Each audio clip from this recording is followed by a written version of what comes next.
আখি তার নিজের ভুল বুঝতে পেরেছে, সে প্রাণ খুলে ক্ষমা চেয়েছে। আখি কার কাছে ক্ষমা চেয়েছে ভিডিওটি সম্পূর্ণ দেখুন, তাহলে বুঝতে পারবেন। অবশ্যই একটা লাইক দিয়ে দিবেন। ব্যালেন্স অফ দ্য নেচার বলে একটা কথা আছে, সেটা শুধু তোমার আর আমার জন্য না, এটা হচ্ছে পৃথিবীর যত মানুষ আছে সবার জন্য সেম। হ্যালো এভরিওয়ান, আসসালামু আলাইকুম। আমি তোমাদের রাখি। আজকে হচ্ছে আরেকটি ব্লগ তোমাদেরকে আমি উপহার দিলাম। তোমরা অনেকেই বলো যে আমি কেন মিনি ব্লগ এতটা করি না। এখন আমি ট্রাই করি প্রতিদিনই মিনি ব্লগ দেওয়ার জন্য। প্রতিদিন আমি চেষ্টা করি। তারপরেও যদি মিস হয়ে যায়, নিজ নিজ দায়িত্বে ক্ষমা করে দিও। তো যেটা বললাম আরকি, ডিভাইস অফ দ্য নেচার, এটা কিন্তু সবার জন্যই সেম, শুধু তোমার আর আমার জন্য না।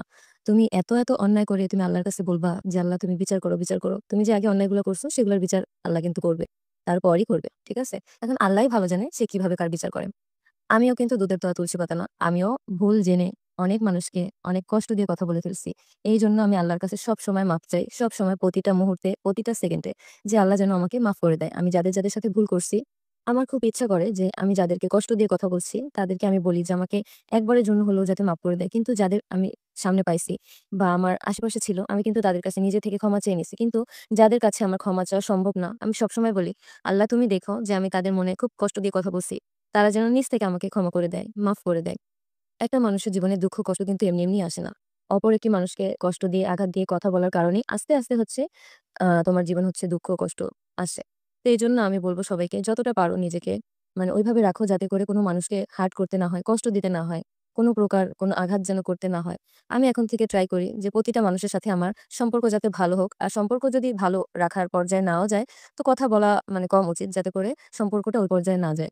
কারো মনে অন্তত কষ্ট যাতে না দিতে হয়। তো এটাই হচ্ছে আল্লাহর কাছে আমি এখন চাই। যতদিন বেঁচে থাকবো, আল্লাহ যেন আমাকে এভাবেই বাঁচায় রাখে। আমি যেন কারো মনে কোনো কষ্ট দিয়ে কথা না বলি।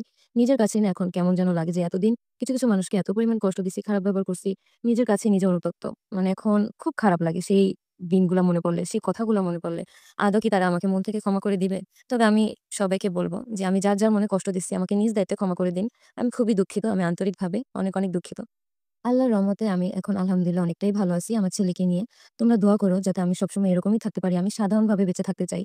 আমি সাধারণভাবে জীবনযাপন করতে চাই। আমার এত বিলাসিতার দরকার নেই। আমি আমার ছেলেটাকে নিয়ে সাধারণ একটা মানুষের মতো কাজ করে খেতে চাই। আল্লাহ হাফেজ।